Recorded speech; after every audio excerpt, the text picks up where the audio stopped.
Hi అండి. ఈ village నుంచి వచ్చిన ఫస్ట్ డే మినీ వ్లాగ్ అండి. అయితే విలేజ్ నుంచి వచ్చిన నెక్స్ట్ డేనే పిల్లలకైతే స్కూల్స్ అయితే ఉన్నాయండి. ఇంటి దగ్గరే ఉంచకుండా క్లాసులు జరిగినా జరగకపోయినా అయితే స్కూల్కి అయితే పంపించాను. అయితే ఉదయాన్నే ఒక 6 కల్లా అయితే లేసేసి ఇల్లంతా అయితే శుభ్రం చేసుకున్నానండి. పిల్లల స్నాక్స్ కోసం అయితే ఇక్కడ క్యారెట్ అలానే జామకాయ అయితే పెట్టాను. మా వాడు అంతకుముందు అయితే అసలు స్కూల్కే వెళ్ళలేదండి, ఏడుస్తా వెళ్ళేవాడు. అలాంటిది ఇప్పుడు సెలవులు ఇచ్చిన నెక్స్ట్ డేనే చాలా ఎంజాయ్గా అయితే వెళ్తున్నాడు. స్నాక్స్ వాటర్ బాటిల్స్ అన్నీ అయితే ముందుగానే పెట్టేసుకున్నాడు. అయితే పిల్లలకు దోశ అయితే చేశాను. నిన్ననే కదండి వచ్చింది. ఇంట్లో బ్యాటరీ అయితే లేదు, బయట నుంచి టిఫిన్ తెచ్చుకోవడం ఎందుకనేసి బ్యాటరీ తెచ్చుకొని దోశ అయితే ఇంట్లోనే పోసానండి. అయితే పిల్లలిద్దరికైతే ఫస్ట్ స్నానాలు అయితే చేయించానండి. అక్కడ వాళ్ళైతే టీవీ చూస్తూ ఉన్నారు, నేను ఇక్కడైతే దోశలు అయితే పోస్తూ ఉన్నాను.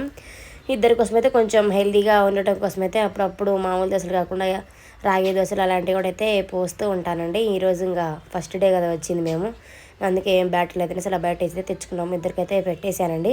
అయితే ఇక్కడ మా ప్రణతినేమో వాళ్ళ నాన్న చేత సాక్స్లు వేయించుకుంది, మా శ్రీహానేమో నా చేత సాక్స్లు వేయించుకుని అసలు ఏడ్చకుండా అసలు చాలా ముద్దుగా చక్కగా అయితే వెళ్ళాడండి. చాలా బాగా అనిపించింది ఈరోజు. వీడియో నచ్చితే subscribe, take care, bye bye.